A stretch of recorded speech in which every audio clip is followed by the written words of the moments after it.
Nothing about this scene looks dangerous. Nothing looks or smells off, but what you're seeing here is a life-threatening situation. When this family wakes up, they will all have pounding headaches, queasy stomachs, brain fog, and confusion.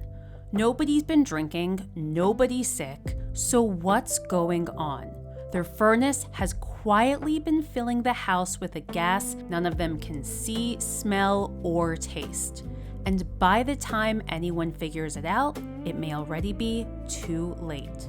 In the next few minutes, you're going to learn exactly what carbon monoxide is, the sneaky warning signs people miss constantly, what you should actually do the moment you suspect it, and what happens once you land in the emergency department. Fair warning, there's a twist in the middle of this video that genuinely surprises most people, and knowing it could help you avoid a dangerous mistake. Quick note before we dive in, I'm a board-certified emergency medicine physician, and this channel is all about translating what I see every day in the emergency department into plain English. No jargon, just the stuff you actually need to know. If that sounds like something you'd find helpful, please like this video and subscribe.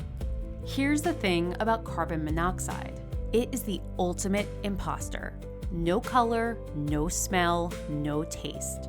It doesn't announce itself with a burning smell like a gas leak, and it doesn't set off any alarm in your senses, because your senses were never built to detect it.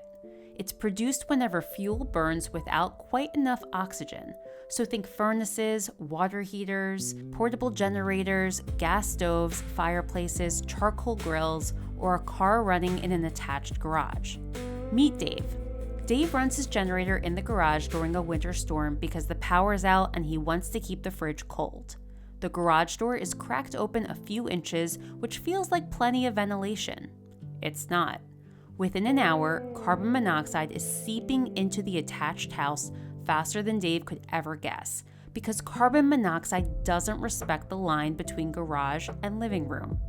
Once that gas gets into your lungs, it heads straight into your bloodstream, and it gets clingy. It binds to hemoglobin, the part of your red blood cells whose entire job is carrying oxygen, and it binds over 200 times more tightly than oxygen does. So instead of your blood cells ferrying oxygen to your brain and heart, they're now ferrying carbon monoxide, and your brain and heart, the two organs with basically zero tolerance for an oxygen shortage, start running on fumes. So what does this actually feel like? These are the early symptoms: headache, dizziness or weakness, nausea or vomiting, unusual fatigue or sleepiness, and chest comfort or shortness of breath. Sound familiar? That's because it mimics the flu almost perfectly, which is exactly why so many people brush it off. Here's the pattern that should make your internal alarm bells go off. Everyone in the house feels sick at the exact same time, including the dog, nobody has a fever, and everyone feels dramatically better the second they step outside. That combination is not the flu. That is the 5-alarm environmental clue.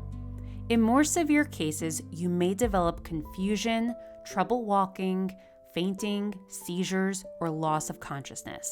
Pregnant women, infants, older adults, and anyone with heart, lung, or blood conditions are especially vulnerable because their bodies have even less room to compensate for that oxygen shortfall. Here's the part that catches almost everyone off guard, including plenty of well-meaning people with a pulse oximeter clipped to their finger at home. That little device, the one that glows red and gives you a percentage, will often read completely normal, even while carbon monoxide is actively poisoning someone. That's because a standard pulse ox can't tell the difference between oxygen sitting on your hemoglobin and carbon monoxide sitting on your hemoglobin. It just sees something parked there and reports all good. A normal reading on that little clip does not mean you're in the clear. So how does the emergency department actually catch this? And what should you do before you're anywhere near a hospital? If you even suspect carbon monoxide, headaches, that weird flu without a fever feeling, an alarm going off, the move is simple and it's not glamorous. Everyone gets outside immediately, including the pets. Not crack a window and see how you feel, outside. Do not linger inside trying to be a hero and sniff out the leak yourself. Remember, you can't smell this thing, so that plan fails before it even starts. Call 911 from outside if anyone has symptoms, an alarm is sounding, or you suspect a real exposure. And don't go back in until the emergency responders say it's safe. Once you arrive at the emergency department, this is what happens. The team will check your airway, breathing, circulation, and mental status right away. They'll get you in high concentration oxygen through a mask, usually a tight-fitting one called a non-rebreather, almost immediately, before your labs are even back. You'll get hooked up to a heart monitor because carbon monoxide can strain the heart. To actually diagnose it, we draw blood and run a special test called co-oximetry, which measures how much carbon monoxide is riding around on your hemoglobin, something your home pulse ox could never do. Interesting wrinkle, that number can drop fast once you're breathing fresh air or supplemental oxygen. So we lean heavily on your story and your symptoms too, not just on the lab value. Depending on how sick you are, we might get an EKG and blood work looking for heart strain, check for pregnancy, and repeat neurological exams over time. For more serious cases, loss of consciousness, significant confusion, heart injury, severe acidosis, a very high carbon monoxide level, or pregnancy, we sometimes escalate to hyperbaric oxygen therapy, which is exactly what it sounds like.